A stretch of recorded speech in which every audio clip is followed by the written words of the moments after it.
जैसे 70 सालों में इन्होंने कभी हुकूमत का मुंह ही नहीं देखा है। और जिस तरह मसलियत पसंदी कह लें, बूट पॉलिश करना कह लें, जो लफ्ज इनके लिए कह लेना, ये इक्तदार में आने के लिए सब कुछ करने को तैयार है। सब्सक्राइब करें और बेल दबाएं ताकि कोई खबर रह न जाए।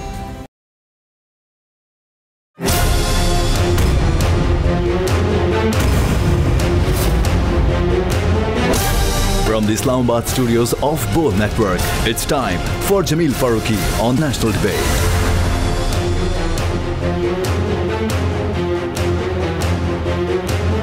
Good evening. Welcome to National Debate. Pakistan democratic movement ने हुकूमत के खिलाफ तहरीके अदम एतमाद लाने का फैसला किया है। मौलाना फजल रहमान, बिलावल भुट्टो जरदारी, मरियम नवाज शरीफ, शहबाज शरीफ बज़ाहिर सब एक पेज पर नज़र आते हैं, सब ऑन बोर्ड नज़र आते हैं और ये भी दावा किया जा रहा है कि हुकूमत के 22 से 25 अरकान कौमी असम्बली अपोजिशन के साथ राब्ते में हैं, मिले हुए हैं। हुकूमत के जो इत्तेहादी हैं, ख़ासतौर पर MQM और BAP, उनके अरकान को भी अपने साथ मिलाए जाने का दावा किया जा रहा है। लेकिन सबसे बड़ा सवाल ये है कि तहरीके अदम एतमाद लाने के हवाले से फैसला कुन तारीख का ऐलान क्यों नहीं किया गया। ये क्यों नहीं बताया गया कि 23 मार्च को जो PDM ने अपने लॉन्ग मार्च का ऐलान कर रखा है उससे पहले तहरीके अदम एतमाद आएगी, या बिलावल भुट्टो जरदारी साहब ने 27 फरवरी की जो तारीख दी है उससे पहले तहरीके अदम एतमाद आएगी। और अगर तहरीके अदम एतमाद आती भी है तो गारंटी क्या है कि इत्तेहादियों में से कुछ लोग टूट कर अपोजिशन के साथ मिल जाएंगे और हुकूमत को गिरा देंगे, या वज़ीर आज़म का अदम एतमाद का इजहार उनके ऊपर कर देंगे। ये बहुत बड़ा क्वेश्चन मार्क है और उससे बड़ा क्वेश्चन मार्क खुद हुकूमत के अपने ऊपर है, जो अपने अरकान कौमी असम्बली और काबीना के अरकान को साथ लेकर नहीं चल पा रही। इस बात की ज़रूरत नहीं थी कि आप तारीफ़ी अज़नात देते और कुल कमोबेश 30 वजारतों में से 10 वजारतों को आप टॉप रैंकिंग में ले आते हैं जिसका कोई क्राइटेरिया नहीं है। तो ये वो बहुत सारे क्वेश्चन मार्क हैं जिनके जवाब जानना ज़रूरी हैं। जिस तरह से तहरीके अदम एतमाद की पाकिस्तान की सियासत के अंदर तारीख है, इसी तरह पिछले 15 साल के तारीख है कि वज़ीर आज़म 5 साल मुकम्मल नहीं करते हैं। मैं उसकी थोड़ी सी क्रोनोलॉजी आपके सामने रखता हूँ कि पाकिस्तान के अंदर वज़राए आज़म के ख़िलाफ़ या वफाक के ख़िलाफ़ जो तहरीके अदम एतमाद आती है उसकी तारीख क्या है। पाकिस्तान में 2 बार वज़राए आज़म के ख़िलाफ़ तहरीके अदम एतमाद आ चुकी है और दोनों बार उस वक्त की अपोजिशन को बुरी तरह नाकामी का सामना करना पड़ा। पहली अदम एतमाद 1989 में मोहतरमा बेनज़ीर भुट्टो के खिलाफ आई थी, जो कि 12 वोटों से नाकाम हुई। और हैरत की बात यह है कि 5 वोट उस वक्त की अपोजिशन यानी इस्लामी जमहूरी इत्तेहाद के अपने ही गायब हो गए थे। तो ये बहुत बड़ा क्वेश्चन मार्क है। इसके साथ साथ सन 2006 में उस वक्त के वज़ीर आज़म शौकत अजीज़ के खिलाफ तहरीके अदम एतमाद आई थी। उस वक्त भी अपोजिशन 172 का नंबर पूरा नहीं कर सकी थी और सिर्फ 139 वोट हासिल किए गए थे। अब अगर इस वज़ीर आज़म यानी वज़ीर आज़म पाकिस्तान इमरान खान के खिलाफ तहरीके अदम एतमाद आती है तो हुकूमत और इत्तेहादियों की टोटल मेंबरान की तादाद क्या है, यह हम आपके सामने रखते हैं। और अपोजिशन को कितने नंबर चाहिए होंगे। हुकूमत और इत्तेहादियों की मुश्तरका तादाद 178 है और अपोजिशन के पास कुल अरकान असम्बली की तादाद 164 है, जबकि हुकूमत गिराने के लिए मुत्तहदा अपोजिशन को 172 का नंबर दरकार है। तो 164 से 172 पर जाने के लिए अपोजिशन को मज़ीद 8 अरकान दरकार होंगे, जो कि हुकूमत के इत्तेहादी तोड़ने से ही उनके हिस्से में आएंगे। और अब क्या अपोजिशन हुकूमत के इत्तेहादी तोड़ पाती है, नहीं तोड़ पाती। ये तारीख है कि वज़राए आज़म के ख़िलाफ़ जब भी तहरीके अदम एतमाद आई है, मुत्तहदा अपोजिशन को या ग्रैंड अलायंस को मुँह की खाना पड़ी है। लेकिन यह भी तारीख है कि पाकिस्तान के अंदर पिछले 15 साल में किसी भी वज़ीर आज़म ने अपनी 5 साला मुद्दत इक़्तिदार को पूरा नहीं किया। चौथे ही साल में उसको घर भेज दिया जाता है। अब देखते ये हैं कि इन दोनों तारीख में से कौन सी तारीख अपने आप को दोहराती है। Agenda on the national debate पर बात करने से पहले हम बात करेंगे ट्रेंडिंग टुनाइट की। ट्रेंडिंग टुनाइट आज का हमारा हैशटैग है #No Trust Move। #No Trust Move। मुझे जमील फारूकी कहते हैं। आप मेरा प्रोग्राम नेशनल डिबेट बोल न्यूज़ पर मुलाहजा करते हैं। ऑन द डिबेट टुनाइट आज के हमारे मोअज़्ज़ज़ मेहमानान में शामिल हैं जनाब राना तनवीर हुसैन साहब। आप रुकन कौमी असम्बली हैं पाकिस्तान मुस्लिम लीग नवाज़ के और पाकिस्तान मुस्लिम लीग नवाज़ के सीनियर रहनुमाओं में आपका शुमार होता है। आज की हमारी दूसरी मुअज़्ज़ज़ मेहमान है मोहतरमा आलिया हमजा मलिक साहिबा, आप पाकिस्तान तहरीक इंसाफ की रुकन कौमी असम्बली हैं। आज के हमारे तीसरे मुअज़्ज़ज़ मेहमान हैं जनाब कादिर मंदो खेल साहब, आप पाकिस्तान पीपल्स पार्टी के रुकन कौमी असम्बली भी हैं और आपने फैसल वाडा साहब के खिलाफ दरख्वास्त गुजार की हैसियत से एक केस भी विन किया है। और आज के हमारे चौथे और आखिरी मुअज़्ज़ज़ मेहमान हैं हाफिज़ हुसैन अहमद साहब, किसी तारुफ के मोहताज नहीं है, आप मुल्क की मारूफ मजहबी और सियासी शख्सियत हैं, आप सीनियर रहनुमा हैं जमीयत उलमा इस्लाम पाकिस्तान ग्रुप के। मैं अपने तमाम मुअज़्ज़ज़ मेहमानों को प्रोग्राम में खुश आमदीद कहता हूँ। सबसे पहला सवाल मेरा पाकिस्तान मुस्लिम लीग नवाज़ के सीनियर रहनुमा जनाब राना तनवीर हुसैन साहब से होगा। राना साहब, बहुत शुक्रिया आपके वक्त का। PDM ने तहरीक अदम एतमाद लाने का फ़ैसला किया है। मेरा सवाल आपसे यही रहेगा कि आप लोगों ने फ़ैसला तो कर लिया, लेकिन फ़ैसला कौन तारीख नहीं दे सके, यानी ये किस तरह का फ़ैसला है कि अभी तक आप लोग डेट तक नहीं दे सके? तहरीक अदम एतमाद का PDM के प्लेटफॉर्म से ये पहली दफ़ा फैसला हुआ है कि हम तहरीक अदम एतमाद वोट और नो कॉन्फिडेंस लाएंगे, क्योंकि इससे पहले आपको पता है कि पीपल्स पार्टी शायद बिलावल का वो बयान भी है कि ये तो हम पहले भी कहते थे जब हम PDM से अलग हुए थे, तो उस वक्त ये नहीं मानने थे। तो मेरा ख्याल ये पहली दफ़ा सारी PDM की प्लेटफॉर्म से ये है। तो बाकी डेट इसलिए नहीं दी कि अभी एक फैसला हुआ है, उसकी जो वर्किंग है या जो लोगों को मिलना है अभी मुकम्मल तो वो हुआ नहीं। जिस तरह क्यू के साथ अभी मीटिंग होनी है, दूसरे अलाइज के साथ मीटिंग होनी है, तो मैं समझता हूँ कि ये जो वर्किंग है जब वो मुकम्मल हो जाएगी, जो कि बड़े नियर फ्यूचर में होगी, तो उसके बाद ये अदम एतमाद मूव करेंगे। अदम एतमाद ऐसे तो नहीं, वो तो एक स्टिपुलेटेड एक टाइम है, स्पेसिफिक टाइम है, 3 दिन से बाद और 7 दिन के से पहले वोटिंग होनी होती है, उसके जमा कराने के बाद, अच्छा, नोटिस इशू होने के बाद। तो इसलिए जब वर्किंग हो जाएगी कंप्लीट तो मूव कर देंगे। तो मैं समझता हूँ ये इसमें कोई इतनी वो नहीं कि डेट का अनाउंस नहीं किया, करनी होगी एक दिन पहले कर देंगे। राना साहब, मिलियन डॉलर क्वेश्चन ये है कि 23 मार्च आप लोगों की डिसाइडेड लॉन्ग मार्च की डेट है। क्या लॉन्ग मार्च से पहले आप ये तहरीक अदम एतमाद ला रहे हैं? चलें, आप बड़ा प्रिसाइज होकर ना भी बताएं तो कम से कम इतना तो बता सकते हैं। और दूसरा, नंबर्स आपके पास पूरे हैं? मैं ये जानना चाहूंगा कि नंबर्स आपके पास पूरे हैं या नहीं है, क्योंकि राना सनाउल्लाह साहब बड़े कॉन्फिडेंट हैं, वो कहते हैं कि आपके लोग बहुत सारे हमारे साथ राब्ते में हैं PTI के। देखिए, ये तो आपको पता है कि 30-35 बंदे हैं, लेकिन जो 22 की एक बात होती है जो शायद खान साहब ने भी की या लंदन में भी एक लिस्ट पेश की गई या भिजवाई गई, वो 22 लोग हैं, जिसमें से हमें तो 10 चाहिए सारे लोग, लेकिन वो PTI के लोग हैं। लेकिन उससे वो मसला नंबर्स का नहीं, हम चाहते हैं कि जो नंबर्स का है सर, उनके इत्तेहादी हैं, अलाइज हैं पार्टीज जो, और क्यू है या MQM है या पाकिस्तान मुस्लिम लीग काफ है या GDA है, ये सारी पार्टी हम उनको भी ऑन बोर्ड लेना चाहते हैं। कम से कम कोई उनके 2 इत्तेहादी हमारे साथ मिल जाएं, तो इंशाल्लाह जब वो ब्रेक थ्रू हो जाएगी तो बाकी PTI के लोगों का तो नंबर पहले ही वो हमारे साथ कुछ 1.5 साल से लगे हुए हैं कि हम आपके साथ हैं, और वो वाकई हैं। अच्छा, तो आपको पता ही है कि यहाँ तो बाबा आदम ही निराला है, इनकी गवर्नेंस का, इनके तरीक़ेकार का, इनकी सियासत का, तो उनके साथ कोई बंदा खुश नहीं है। जो PTI वाले लोग हैं खुश नहीं, बल्कि उनको छोड़ना चाहते हैं। अच्छा, आगे देखना चाहते हैं कौन सी पीपल्स पार्टी है, कुछ सियासी या इलेक्शन वगैरह सिक्योर हो सकते हैं। तो ये मेरा ख्याल है कोई अजंबे वाली बात नहीं कि लोग क्यों उनको छोड़ रहे हैं, लोग छोड़ चुके हैं, तो वो बात अपनी जगह दुरुस्त है कि हमारे पास। राना साहब, अगेन मेरे पास बाकी गेस्ट भी बैठे हैं, लेकिन आपसे पूछना जरूरी है। एहसन इकबाल साहब मेरे शो पर कह गए थे कि 20 से 25 अरकान कौमी असम्बली PTI के हमारे साथ राब्ते में हैं।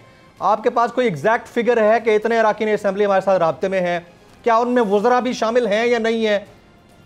राना साहब, मैं बताऊं कि हम 30-35 लोग हैं जो फ्रीक्वेंटली हमारे साथ राब्ते में हैं। 30-35? लेकिन जो मैंने बात बताई है आपको कि अभी जो लिस्ट एक उसको शार्ट लिस्ट करके 22 की लिस्ट बना के तो कायदे मोहतरम को लंदन में भी भिजवाई गई है। अच्छा, तो उसमें उन्होंने भी देखी है सारी लिस्ट, क्योंकि फ्यूचर के लिए भी इन लोगों की डिमांड है कि हमें एडजस्ट किया जाए। तो उसमें तो 3 वजीर भी हैं, इनके जो सिटिंग वजीर हैं, सिटिंग वजीर, तो मैं समझता हूँ कि ये लोग हैं वो शायद उससे भी ज्यादा हों, लेकिन जो कॉन्टेक्ट में है वो 30-35 तो फ्रीक्वेंट कॉन्टेक्ट। राना साहब, ये फ्रीक्वेंट कॉन्टेक्ट तो अपनी जगह पर, ये बात मेरे लिए बड़ी इंपॉर्टेंट है कि 3 वजीर आप कह रहे हैं हमारे साथ राब्ते में हैं सिटिंग गवर्नमेंट के, वफाक के।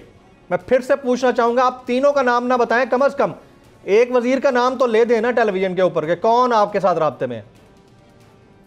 नहीं, हम तो आधे वजीर का नाम भी लेने को तैयार नहीं, क्योंकि अभी तो सिलसिला शुरू हुआ है। हाँ। जब होगा तो आप देख लेंगे, फिर नाम छोड़ के आपको लिस्ट भी दे देंगे सारी कि ये लोग हैं वो सारे। राइट, राना तनवीर साहब आप साथ मौजूद रहिएगा।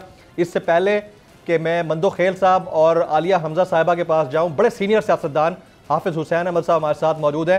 हाफिज साहब, पाकिस्तान की सियासी तारीख ये बताती है कि कोई भी तहरीक अदम एतमाद किसी भी वज़ीर आज़म के खिलाफ कामयाब नहीं हुई है। मुझे आपसे ये पूछना है कि आपको लगता है कि हाफिज मौलाना फजल रहमान साहब ने जो ऐलान किया है उससे कुछ निकलने जा रहा है आने वाले दिनों में तहरीक अदम एतमाद के ऐलान से? बिस्मिल्लाहिर्रहमानिर्रहीम, शुक्रिया।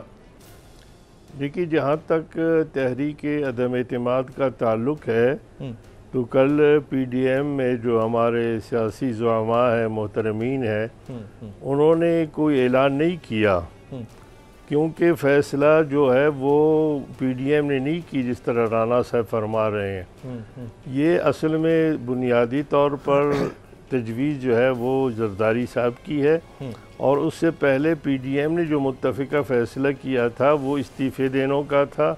जब आर पार के हवाले से मोहतरमा मरियम साहिबा ने बात की थी, और उसके साथ साथ उन्होंने लॉन्ग मार्च की बात की थी, सेनेट के इलेक्शन से बाईकाट की बात की थी, बाई इलेक्शन से बाईकाट की बात की थी। ये वो फ़ैसले हैं जो मुत्तफ़िका तौर पर PDM, जिसको पीपल्स पार्टी ने बनाया था, उसने फ़ैसले किए थे। लेकिन आपने देखा कि पीपल्स पार्टी ने अपने CA की मीटिंग में बाकायदा तौर पर न सिर्फ ये कि उन्होंने सेनेट के इलेक्शन में हिस्सा लेने का फ़ैसला किया, ख़ुद पहले ऐसा ही बाई इलेक्शन में फ़ैसला किया पहले, और उसके बाद उन्होंने फ़ैसला किया कि इस्तीफ़े नहीं देंगे, और इसके साथ साथ उन्होंने फिर ये तमाम फ़ैसले अंगूठा लगवा दिया PDM के उस प्लेटफार्म से। यानी फ़ैसला पीपल्स पार्टी के CA ने किया और फ़ैसला किया। अब जो सूरत हाल इस वक्त जो आप बयान फरमा रहे हैं, और राना तनवीर हमारे बड़े मोहतरम हैं, मैं बड़ा एहतराम करता हूँ, लेकिन अर्ज़ ये है कि जो हक़ाइक़ हैं उसको आप नज़रअंदाज न करें। यहाँ पर जो सूरत हाल है कि तहरीक अदम एतमाद के हवाले से मौलाना फजल रहमान और PDM का एक वाज़ेह मौक़िफ़ था, और उन्होंने उससे इनकार किया था। लेकिन जब डॉक्टर शाल का ख़त आया और सूरत हाल बिगड़ी, तो फिर कुछ लोग दरमियान में पड़े और उन्होंने जरदारी साहब को की जो तजवीज़ थी तहरीक अदम एतमाद की और बिलावल की, उसको लेकर आगे बढ़े। यहाँ पर ये बात वाज़ेह तौर पर हो कि मॉडल टाउन में जब जरदारी साहब और बिलावल को खाने पे बुलाया गया, तो न PDM को बुलाया गया, न मौलाना फजल रहमान साहब को, जो उस वक्त इनके जो है ना बराए नाम सरबराह हैं, और न उनके जनरल सेक्रेटरी जनाब खाकान अब्बासी को बुलाया गया। और उसके बाद जो फैसला किया गया वो उन्होंने ऐलान किया कि लंदन में जनाब नवाज शरीफ साहब ने फ़ैसला दिया था।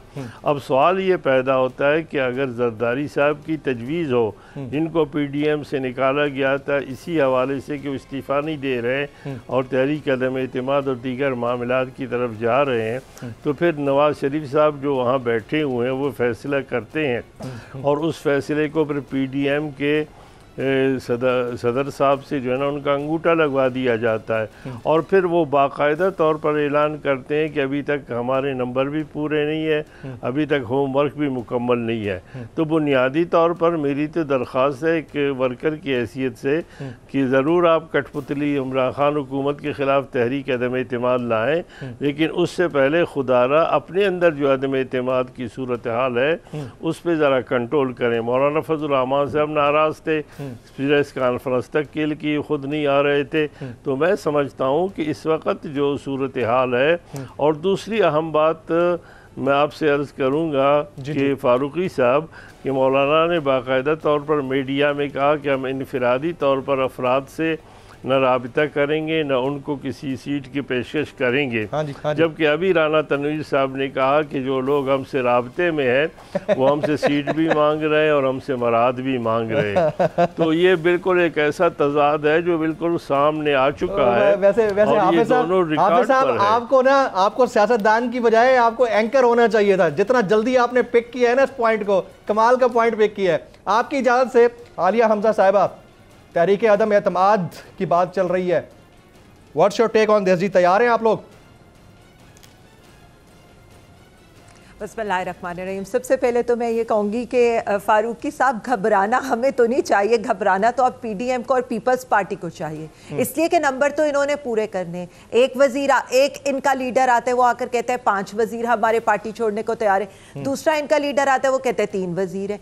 एक आता है वो कहते हैं 20 अरकान असेंबली थे, कोई कहते हैं 15 थे, कोई कहते हैं 35 थे, कोई कहते हैं 30 थे। और आखिर में होता क्या, इनके अपने 4, 5 या 10, 15 जो MNAs है ना वो गायब हो जाते हैं या सेनेटर्स गायब हो जाते हैं। बिल्कुल आखिर में जब जो सारा जो है ना, जब कंक्लूड हो रहा होता है, मिनी बजट हो, जॉइंट सेशन हो, जो भी चीजें हो, तो ये मैं आपको ये बता दूं, ये दाल कहीं नहीं गलने वाली। ये जो ये बहुत शोर वो सुनते थे ना, तो आखिर में जब चीरा तो वो एक कतरा खून निकला। तो इनका ये हाल है। ये असल में इन्होंने अपने MNAs को भी तो अपने साथ कांटेक्ट में रखना है, इन्होंने अवाम को भी तो बताना है कि हम कोई ऑपोजिशन का खेल खेल रहे हैं। अदम एतमाद की बात की थी काजी साहब ने, इनको एक दूसरे पे पता है कितना एतमाद है? इतना ही एतमाद है कि जरदारी साहब जब जोहराने में मॉडल टाउन जाते हैं ना तो अपना खाना साथ लेकर जाते हैं। वहां पर जरदारी साहब जब खाने पर जाते हैं ना तो अपना खाना साथ लेकर जाते हैं। यहाँ पर स्टोरी ये नहीं है, स्टोरी ये है कि इनके पास 4 बातें हैं। ये कहते हैं, इनको आर्टिकल, मैं तो ये कहती हूँ ना, इनको कहें आर्टिकल 63A(B) पढ़ें उसका। ये जो ये बात कर रहे हैं, अरकाने असेंबली कौन सी फ्लोर क्रॉसिंग कर सकते हैं, क्या वो कर सकते हैं? और अगर अदम एतमाद लानी है, वो तो 79 वोट्स की मार है। अदम एतमाद का टुकड़ा ही पकड़ाना है ना आपने असेंबली के अंदर। आपके पास तो नंबर पूरे हैं, आप तो रोज आकर दावा करते हैं कि हमारे लोग आपके साथ मिले हुए, तो लेकर आए और उसके बाद आकर नंबर पूरे करें। जिगरा निकाले इमरान खान जितना कि वो आया, उसने कहा। आपको क्या लगता है इन्होंने जो डेट दी है वो डेट सिर्फ आप लोगों के ऊपर प्रेशर डालने के लिए की है या अपना डैमेज कंट्रोल करने के लिए की है? क्यों डेट दी है? डेट नहीं बल्कि ऐलान जो किया है। देखिए जी, ये फारूकी साहब, ये इनका एक घिस्सा पिटा बयानिया था जो पहले नवंबर 2019 में इन्होंने अवाम को अपने साथ मिलाने के लिए किया। जी मौलाना मार्च आ रहा है, फिर कोई शॉर्ट मार्च आ रहा है, कोई लॉन्ग मार्च आ रहा है, उसकी तारीखों पे तारीखें देते रहे। फिर कोई ट्रेन मार्च निकल रहा था, फिर ट्रैक्टर मार्च और किसान मार्च निकल रहा था। ये सारी ये वही चीजें, और कभी आर हो रहा था या पार हो रहा था, या इनके शोरों ने इस्तीफे हमारे मुंह पे मारने थे जो बाकायदा मुंह पे किसी और के जाकर मारे गए। और उसके बाद चेयरमैन सेनेट के इलेक्शन से लेकर आप ये देखें कि हम इनको बिल्कुल कंसेक्टिवली स्ट्रेट 3 से 4 दफा शिकस्त दे चुके, और इनके अपने मेंबरान, इनकी यकीन दहानियों के बावजूद, इनके जैसे कि टॉल क्लेम्स के बावजूद, आखिरी टाइम में तो इनके अपने मेंबरान कम हो जाते। लेकिन इस वक्त सिचुएशन जरा डिफरेंट है। आलिया मुझे आपसे पूछना है, उसकी वजह यह है क्योंकि इत्तेहादी हमेशा ब्लैकमेल करते हैं। BAP की अगर बात की जाए तो BAP आपसे नाराज अभी फिर रही है, वो कहते हैं हमें एक वजारत और दें। MQM ने बाकायदा तौर पर मुलाकातों में शहबाज शरीफ साहब से बहुत सारे गिले शिकवे किए, हुकूमत के और प्राइम मिनिस्टर के खिलाफ बात की। तो क्या ये लोग दोबारा से अपनी बातें मनवा कर सेटल हो जाएंगे आप लोगों के साथ, आपको लगता है? देखें, मैं तो सिर्फ इतनी बात करूंगी कि MQM और पीपल्स पार्टी, आपको याद है जब पीपल्स पार्टी की हुकूमत थी, आखिरी दिन तक गिले शिकवे तो एक घर में भी रहते हैं, बाप को बेटे से, बेटे को बाप से, भाई को एक दूसरे भाई से रहते हैं। ये तो जो जब इस तरह की हुकूमतें होती हैं जो इत्तेहादियों के सहारे के साथ खड़ी होती है, तो जाहिर है हमें उनको साथ लेकर चलना है। उनके जो ग्रीवियंसेस होंगे, उनके जो गिले शिकवे होंगे, हम उनको देखेंगे, बड़ी खंदा पेशानी से हम उनको सुन रहे हैं। लेकिन क्रक्स ऑफ ऑल फारूकी साहब ये है बड़े इन्होंने घुटने टेके काफ लीग की तरफ, अभी भी मौलाना उनसे मिलने जा रहे हैं। शहबाज शरीफ साहब ने काफी उनको कॉज करने की कोशिश की, MQM की प्रेस कॉन्फ्रेंस आपके आगे, लेकिन अभी तक तो इनकी दाल गली नहीं है। और बाकी बाप का है, बाप का हमारे साथ ताल्लुक है, बिल्कुल है, जो उनके गिले शिकवे वो हमने सुनने, जो उनकी अच्छा आलिया साहबा आपकी इजाजत से मैं कादिर मंदोखेल साहब अब स्टेबल हुए हैं, थोड़ा सा मैं उनके पास जाऊंगा। कादिर मंदोखेल साहब, आप लोग एक डेट नहीं दे पाए, आप लोग पीडीएम का हिस्सा तो नहीं है, लेकिन पीडीएम ने अनाउंस कर दिया है कि हम तहरीक अदम एतमाद ला रहे हैं। गो आपको एक एज एन इंडिविजुअल तो सक्सेस मिली है, वार्डर साहब के खिलाफ आप दरख्वास्त गुजार थे, लेकिन ओवरऑल तो सिचुएशन बड़ी डिफरेंट नहीं नजर आती मंदोखेल साहब? नहीं, डिफरेंट कहाँ से नजर आएगी? पहली बात तो ये कि आपको याद होगा बड़ी लंबी चौड़ी तकरीर की आलिया साहबा ने, जैसे असली मामूल उनकी आदत है, और फिर मोहतरम हाफिज साहब ने जो बातें की है उसे थोड़ा मैं इख्तलाफ करूंगा। यकीनन उनकी नाराजगी मौलाना साहब से होगी, वो करे, मुझे उससे कोई नहीं है, लेकिन सवाल ये है कि कभी भी पीडीएम के प्लेटफॉर्म पे इस्तीफे की फैसला नहीं हुआ। पीडीएम के प्लेटफॉर्म पे इस बात की मुतफ़क़ा एक बात हो गई कि हमारे जो फैसले होंगे वो मुतफ़क़ा होंगे। बाद में पीडीएम की जो बाकी पार्टियों के एमपी को छोड़ के उन्होंने कहा नहीं जी अक्सरियत का फैसला है। अब मैं मौलाना नूरानी साहब की पार्टी को अक्सरियत एक पार्टी कैसा बनूं जिसके पूरे पाकिस्तान में काउंसलर नहीं है।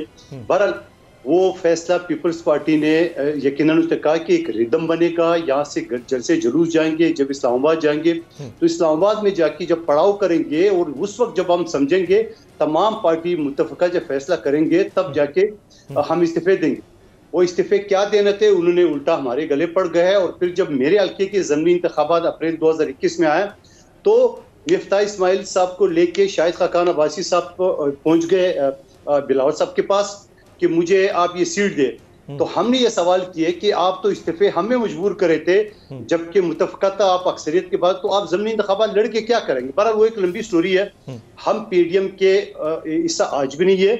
और दूसरी बात हाफिज साहब ने जो फरमाया है कि पीडीएम से पीपल्स पार्टी को निकाला गया है, तो मोहतरम मैं ये कहना चाह रहा हूँ, हमने, मैं सख्त अल्फाज अदा नहीं करूंगा, हमने पीडीएम को खैरबाद कर दिए उस वक्त में, हमें इस्तीफा दे दिया है। आज भी हम पीडीएम का हिस्सा नहीं है। लेकिन अभी भी मौलाना साहब ये कह रहे हैं, मंदोखेल साहब, अभी भी मौलाना साहब कह रहे हैं कि पीपल्स पार्टी से शहबाज शरीफ साहब और इन लोगों ने राब्ता क्यों किया है, उनको शदीद नाराजगी है, आज की खबर है ये। भाई मेरी बात सुनो, अगर मौलाना साहब को एतराज नहीं है तो हाफिज साहब को किस बात की एतराज है? ये क्यों एतराज कर रहे हैं? बात ये है कि जो शख्स बैठा हुआ है पार्टी का सरबराह, जो साबिक वज़ीर-ए-आज़म बैठा हुआ वो नहीं बुला रहे, मेरा क्या काम है कि मैं बोलूं फलां को भी बुलाओ फलाओ? ये तो उनके लोग है ना, मेरे अपने लोग तो पूरे थे। मैं अगर कहीं जा रहा हूँ, किसी घर में मेहमान हूँ और मेहमान अगर वो अपने रिश्तेदारों को ना बुला ले, अपने कबीले के बड़ों को ना बुला ले, तो मेरा क्या ताल्लुक कि मैं उनको बोलूंगा कि आपने फलां को क्यों बुलाया? हाफिज साहब माशाल्लाह कबायली आदमी है बलूचिस्तान के, उनको तो सारे रिवाज पता है। दूसरी बात ये कि खाना जरदारी साहब की जो बात की है, यकीनन बिलावल साहब सब खाना उधर की, जरदारी साहब की कुछ जो है ना वो परहेजी खाना भी है और फिर एक मखसूस खाना है उसका डॉक्टर की हिदायत। आप 23 मार्च वाले मार्च का हिस्सा बनेंगे मंदोखेल साहब? 23 मार्च वाले मार्च का हिस्सा बनेंगे? नहीं, हम तो पहले ही 27 फरवरी को हमारे, मैं तो ये पूछ रहा हूँ कि उनके मार्च को सपोर्ट करेंगे? देखिए जब मेरा मार्च गुजरेगा तो मैं बताऊंगा कि आपने क्या करना है। हाँ। मैं तो कहता हूँ मेरे मार्च से पहले ही इनका मार्च हो जाएगा। अच्छा, वो आपके मार्च में शामिल होंगे? मेरे भाई, मैं ये सवाल मुझसे क्यों करे आपके सामने? नहीं, आप लोग आपस में राब्तों में है ना, इसलिए मैं तो आपके जरिए रिक्वेस्ट करूंगा कि आप आइए और आप हमें सपोर्ट कर रहे हैं। राइट। और बाकी उनकी जो मार्च है, जो मेरा मार्च गुजरेगा तो मैं सोचूंगा कि साहब अब सिलसिला ऐसा है कि काफी देर तक आप ट्रैवल कर रहे थे, तो इस दौरान जो है अब काफी डिटेल में डिस्कशन हुई। मैं चाहूंगा कि एक छोटा सा मुख्तसर सा 30 सेकंड का ब्रेक लेते हैं। बहुत ही जब वापस आएंगे तो तीनों मौजूद मेहमान हमारे साथ मौजूद हैं और टेलीफोन लाइन पर हमारे साथ राना साहब जुड़े हुए हैं। आफ्टर दिस ब्रेक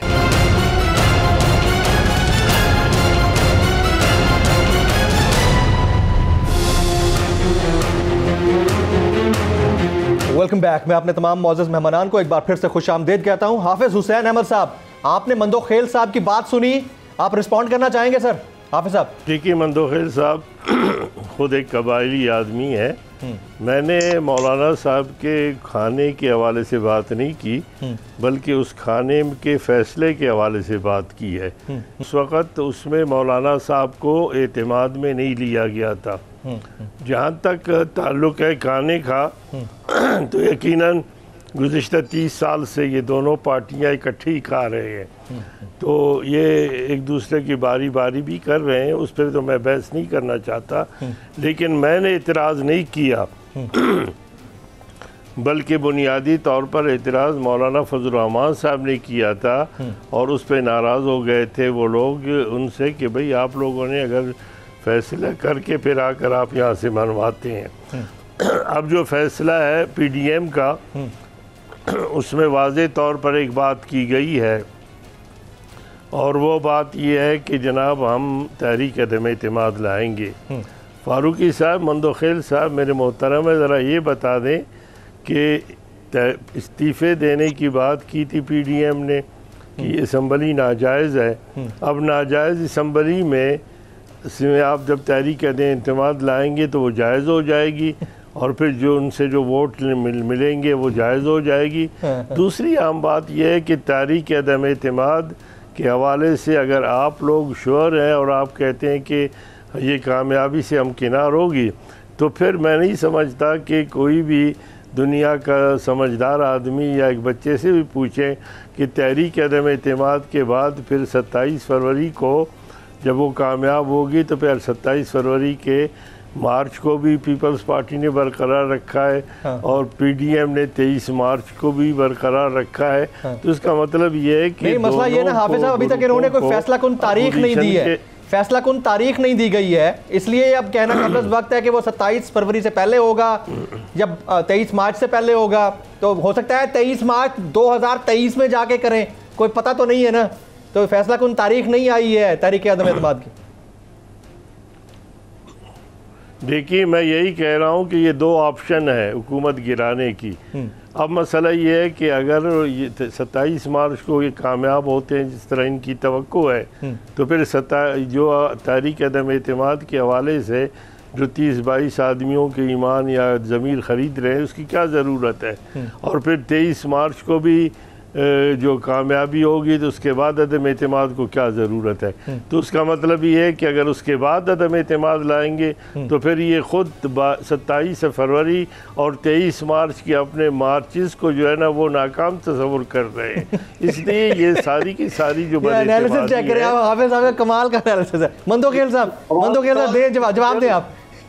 जवाब भी पूछ ले फिर कमाल के सवालों का। ओ भाई मेरी बात सुनो हाफिज साहब, मेरे मुहतरम में बड़ा, क्योंकि मेरे सूबे से, हम दोनों का एक सूबे से ताल्लुक है। आप अगर जमीयत में होते, आप अगर PT या PDM का हिस्सा होते, तो इस नाजायज हुकूमत की, इस कठपुतली की, इस सिपे को तबाह बर्बाद की, इस महंगाई की, इस पड़ोसी मुल्क से सारी ताल्लुकात ख़राब करने की, सऊदी अरब जो एक ज़माने में हमारा आंखों का तारा होता था, आज 72 घंटे की अल्टीमेटम पे 4% सूद पे हमें पैसा सिर्फ अकाउंट रखने के लिए हमें दिए है। तो आप मुझे बताओ आप क्या करते? आप यही एहतजाज करते? आपने सारी चीजें नहीं मंदोखेल साहब, मैं ये करता कि आपकी तरह जो है वो दोबारा जनरल बाजवा को एक्सटेंशन का वोट न देता। मैं ये करता कि स्टेट बैंक के हवाले से ख़ुद गिलानी की तरह गैर हाज़िर नहीं होता। मैं ये करता कि रात को बैठकर इनके साथ मामलात तय नहीं करता। मैं अगर इकट्ठे होता तो फिर इसकी तरह जो है ना ख़ुद नवाज़ शरीफ साहब ने लंदन से फ़ैसला किया कि उस बाजवा को जिसके बारे में उन्होंने फरमाया था कि वो और अभी हमीद साहब जो ISI की चीफ़ है वो सारा इनका किया दरा इनको लेकर आए हैं, ये मुसल्लत उन्होंने की है। इमरान खान तो एक कठपुतली है। तो फिर आपने और सब ने मिलकर उनको वोट देकर ख़ुद अपने मुंह पे खालक नहीं मरी। आप कौम के सामने कुछ और कहते हैं। जी मंदोखेल साहब, योर रिस्पॉन्सर। मैं फिर आलिया के पास जाता हूँ। पहली बात हाफिज साहब, मैं आ रहा हूँ आलिया आपके पास आ रहा हूँ। मैं सुप्रीम कोर्ट का वकील हूँ और मैं PhD हूँ मीडिया लॉज में। आप वो जो बाजवा को आप वोट की बात कर रहे हो, जरा वो जरा गौर से पढ़ ले। हमने बाजवा को वोट नहीं दिया है, पीपल्स पार्टी ने बाजवा को वोट नहीं दिए। हमने प्राइम मिनिस्टर को इख्तियारात दिए कि वो फैसला करे। आज भी वो नोटिफिकेशन, वो कानून आप पढ़ ले, तभी वो आजा का जिक्र नहीं है। सुन ले, कल का मैं इख्तियार दिया, किस चीज का इख्तियार दिया? हाफिज साहब सुन ले ना, देखिए अल्फाज से तो मैं आपको मुकाबला तो नहीं कर सकता हूँ। दूसरी बात सुन ले, आपने गिलानी साहब की बात की है, क्या गिलानी साहब के साथ 8 मेंबर और गायब नहीं थे? मैं गायब का लफ्ज़ इस्तेमाल आपका इस्तेमाल करूं, मैं नहीं कहता हूं गायब। आपको पता है कि जब रात 1 बजे उनको नोटिस मिला कि सुबह सेनेट का इजलास है, वो शख्स मुल्तान में बैठे बैठे। और फिर दूसरी बात यह कि सेनेट के ये रूल्स है, सेनेट का ये पूरा कानून बना हुआ है कि और जैसे कौमी असम्बली का कि जब ये बिल आता है तो वो पहले कमेटी को रेफर होता है, फिर उसके बाद डिबेट होता है, और जुमे के दिन तो कभी सेनेट या कौमी असम्बली का इजलास तो होता ही नहीं है, वो पहले ही कोरम का नजर हो जाता है। तो आप मुझे दूसरी बात, अगर आप ये कहेंगे कि 8 मेंबरान कुछ नहीं है, आपके साबका पार्टी के तला महमूद साहब मौजूद नहीं थे, मुस्लिम लीग नून के मुशाहिद हुसैन साहब मौजूद नहीं थे, 8 मेंबरान गिलानी साहब समेत वो मौजूद नहीं थे। नंबर 1 बात। और अगर आप ये कहेंगे, मैं एडवांस पे आपको जवाब देता हूं, अगर आप ये कहेंगे कि आपका गिलानी साहब तो कैज़ इख्तिलाफ था, तो कैब भी एज़ इख्तिलाफ जो ना वो शहबाज शरीफ साहब भी थे, जब मिनी बजट पेश हो रहा था तो पहले दिन वो मौजूद नहीं थे, और मेरे हिसाब से उसकी जरूरत नहीं थी। ये डिबेट बहुत लंबी हो जाएगी। आपने बहुत जबरदस्त जवाब दिया। आखिरी जुमला जी आखिरी जुमला, जैसे ये दोनों मौजूद नहीं थे कि एक दिन पहले मैं उस इजलास में मौजूद था, एक दिन पहले हमने जब स्पीकर से पूछा कि कल जो ना वो मिनी बजट आ रहा है, फारूकी साहब एक जुमला, मैं हाफिज साहब आपकी तरफ भी आता हूँ। मंदोखेल साहब के बाद वो बजट आ गया। हाँ, मैं Aaliya your take please, Aaliya your take please. मैं आता हूँ मंदोखेल साहब आपके फिर आता हूँ, टाइम है हमारे पास। जी आलिया। देखिए जी, जो बात कर रहे हैं ना काइस साहब, हाफिज साहब, एक एक बात वो बिल्कुल ठीक कर रहे हैं, और वो जो जो बात कह रहे हैं इनको बिल्कुल सही आईना दिखा रहे हैं। सबसे पहले उन्होंने बात की, बिल्कुल ये इकट्ठे खा रहे थे, मिल के खा रहे थे, रज के खा रहे थे, मुल्क को लूट के खा रहे थे। और एक का फ्रंटमैन अयान अली थी जो लॉन्चों में भी पैसे भर भर के और एयरपोर्ट से भी पैसे भर भर के लेकर जा रहे थे, और एक के जो फ्रंटमैन थे वो सब ने देखा है, मकसूद अहमद, मसरूर अनवर, गुलजार अहमद, ये सारे पापड़ फालूदा वाला। और अब एक नया फ्रंटमैन निकला है, जुल्फकार अहमद, जो इनके किचन भी चलाता था और इनको यूके के अंदर सेटल भी करता था। फिर इन्होंने ये बात की है, यहाँ पर ये मुझे याद करा रहे थे, सेनेट के इलेक्शन के दिन आपको सेनेटर अफनान की आपको ट्वीट्स याद नहीं है? इनको ये याद नहीं है कि आधे घंटे के लिए स्पीकर जो सेनेट के चेयरमैन थे उन्होंने सेनेट का सेशन जो था थोड़ी देर के लिए डिसकंटिन्यू किया था कि आप लोग अपने अपने बंदे पूरे कर लें, क्योंकि ऑपोजिशन के कहने के ऊपर मिनी बजट पर वोटिंग उस दिन होनी थी और ऑपोजिशन को ये लग रहा था कि उनके बंदे पूरे हैं। इनके बंदे खुद गायब हो जाते हैं और ये कहते हैं फोन्स की कॉल्स हमें आती हैं इनको ना। और दूसरा ये जो बात कर रहे थे मेरे भाई यहाँ बैठ के, मैं तो कहूंगी लॉन्ग मार्च करना चाहिए। और बिल्कुल अली जैदी साहब ने आज सही ये कहा है कि 26 तारीख से हम भी एक लॉन्ग मार्च शुरू करें, हम भी गोटकी से निकलेंगे, हम भी कराची तक 9 तक पहुंचेंगे, एक एक शहर में जाएंगे सिंध को, और इनके जुल्म की दास्तान, ये जो 13 साल से सिंध के हकूक के साथ और 35 साल से ये जो भुट्टो के दौर से जिंदा भुट्टो करके सिंध के लोगों को मार रहे हैं। आपने देखा है लाड़काना के अंदर, नवाब शाह के अंदर वो किस तरह से कल डॉक्टर परवीन रो रो के वो ये दुहाइयां दे रही थी कि यूनिवर्सिटी की बच्चियां तक हमारी सिंध में महफूज नहीं है। आप हमारी जो दोनों डॉक्टर्स बच्चियां हैं जिनकी डेथ हुई है, उन दोनों के डीएनए जो हैं जो मिल रहे हैं वो एक ही बंदे से मिल रहे हैं। इनके वहां पर जो हालात है, नवाकोट के ऊपर 2 बच्चियों के साथ क्या जुल्म होता रहा है पूरी रात, और इनसे आकर देखें, यहां पर आकर ये तो ऐसे कहेंगे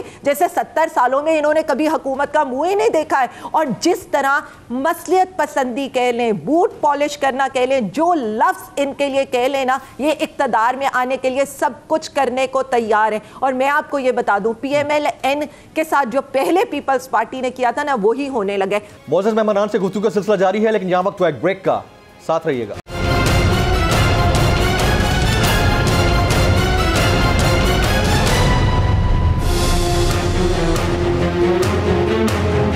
वेलकम बैक। अपने मौजूद मेहमानान से गुफ्तगू के सिलसिले को आगे बढ़ाते हैं। जी मंदोखेल साहब, एक कह रहे खान साहब रिजाइन कर दे, दूसरा कह रहे कि जी इत्तेहादी हमारा साथ दे दे, खामोशी से सुन रहे हैं उनको बोलने में, आपने इतने बड़े इल्जाम लगा दिए। क्यों हमारे साथ MQM आ जाए, एक बंदा है नहीं इनके पास और आखिर में इनके बंदे खुद गायब हो जाते हैं। जवाब मंदोखेल साहब बोले, अब आपकी बारी है, मैं आपको पूरा जायज टाइम आपको दूंगा। मंदोखेल साहब बोलिए प्लीज।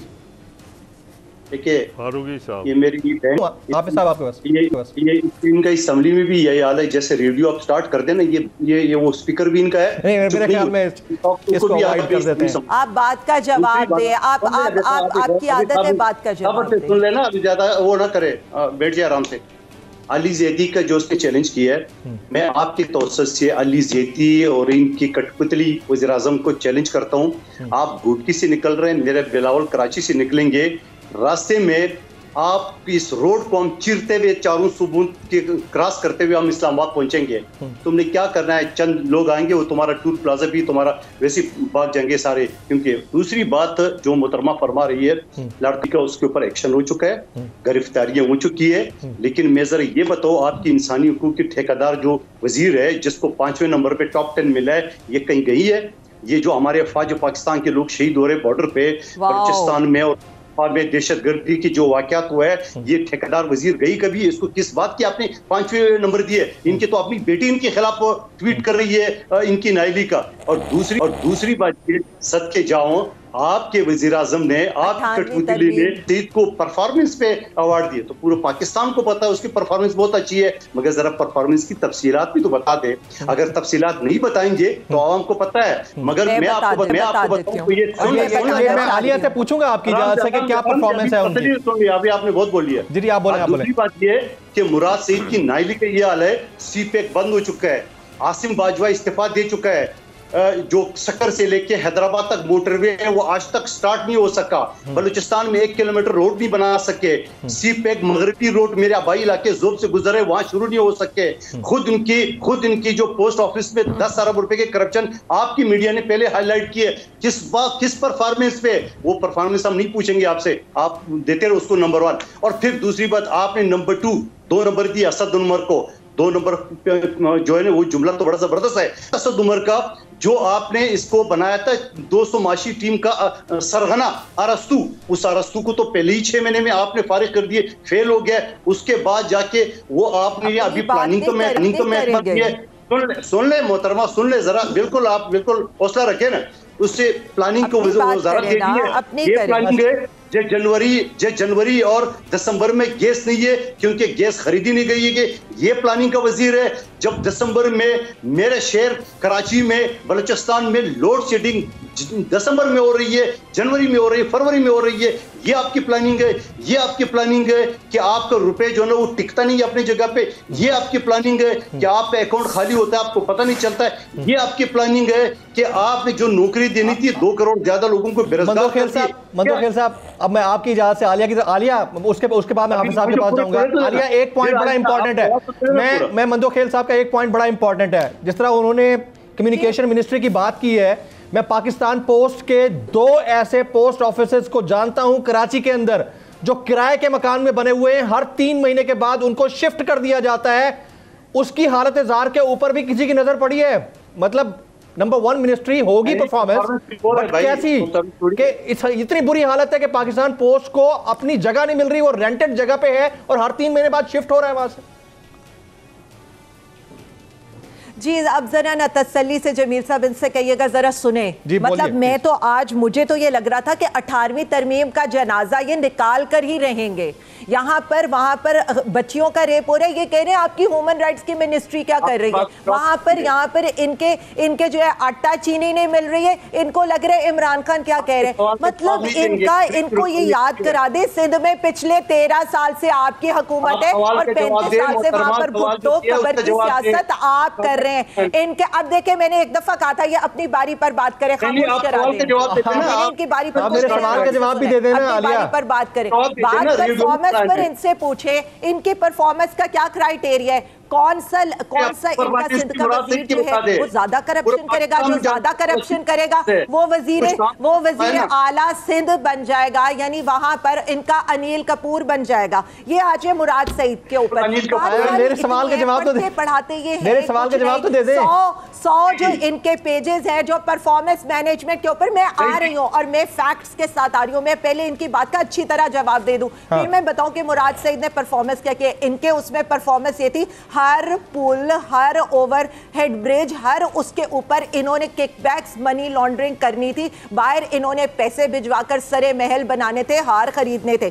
उसकी परफॉर्मेंस जरा आप सुन ले, ये मैं तो नहीं कह रही, ये कह रहे हैं Pakistan post jumps 5 places in world ranking. ठीक है, पाकिस्तान पोस्ट तबाह करके गए। आज पाकिस्तान पोस्ट आपका बिल्कुल, या अगर रेवेन्यू और वो बैलेंस हो गया उसके एक्सपेंडिचर्स। इसके अलावा ये एनएचए की बात कर रहे हैं, 114 टूल प्लाजा एनएचए के अंदर है, 1 रुपया उसके अंदर जो है उसने नहीं बढ़ाया और उसके बाद वो प्रॉफिट में जा रहे हैं एनएचए। यहां पर क्या होता था, एक एक चीज जो आप मुराद सईद की देखें, 20 करोड़ पर किलोमीटर एक सड़क के ऊपर, 1 किलोमीटर के ऊपर वो बचत करके गए। पीएमएलएन के दौर से ज्यादा सड़कें, ज्यादा पुल, ज्यादा ओवरहेड ब्रिजेस बन रहे हैं। जो जो मिनिस्ट्री उनके अंडर है, हर मिनिस्ट्री परफॉर्म कर रही है। डाखाने मैडम, मैंने डाखाने का पूछा है, 2 डाखाने किराए के घरों में हैं। सिर्फ एक सेकंड, हर मिनिस्ट्री ने अपना टारगेट लिया था। हर मिनिस्ट्री के टारगेट के बाद जो है उस मिनिस्ट्री ने जो जो अचीव किए वो वेबसाइट के ऊपर अवेलेबल है।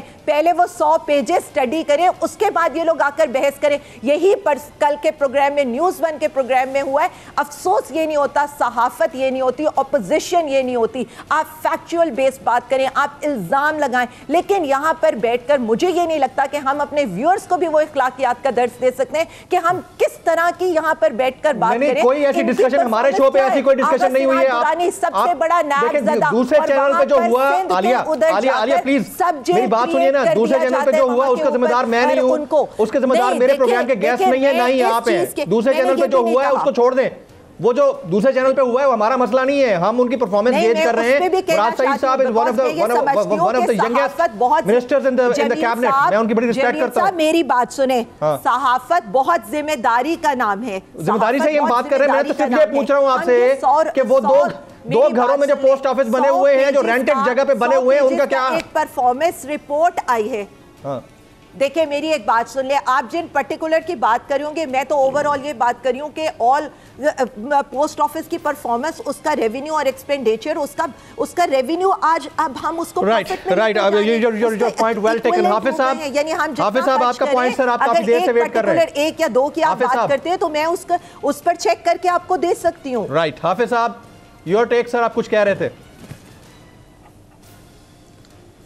मैं अर्ज़ कर रहा था कि मेरे भाई बड़े मोहतरम मंदोखेल साहब ने फरमाया, हाँ जी, मेरे इस एतराज़ पर कि हमने कह रहे हैं कि हमने बाजवा साहब को, जनरल आर्मी चीफ को एक्सटेंशन के लिए वोट नहीं दिया है, बल्कि हमने तो उनके रिकॉर्ड पर है ये बात, माशाल्लाह बड़ी अच्छी बात की है कि हमने तो इमरान खान को इख्तियार दिया था कि वो जनरल बाजवा को जो है एक्सटेंशन दे दे।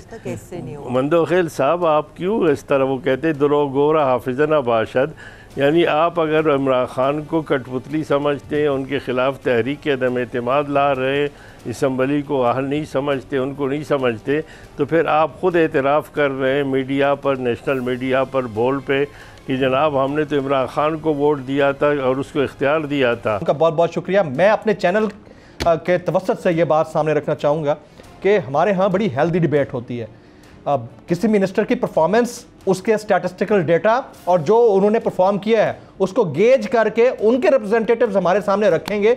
अब अपोजिशन क्या कहती है, किस अंदाज से कहती है, उनका पॉइंट हो सकता है, आप उसके जवाब दे सकते हैं, आप उसके लिए बैठे होते हैं यहाँ पर। लेकिन किसी और चैनल की एग्जाम्पल आप मेरे टीवी चैनल पर, मेरे शो पर बैठ कर ना दें, क्योंकि हमने अपना एक बेंचमार्क सेट किया है और आपकी तमाम जमातें, every single political party in Pakistan including मजहबी पॉलिटिकल पार्टीज, तो सब जानते हैं कि हम कितना तदब्बुर के साथ प्रोग्राम को होस्ट भी करते हैं और आप लोगों को पूरा मौका भी देते हैं। आज की नेशनल डिबेट से जमील फारूकी को इजाज़त दीजिए।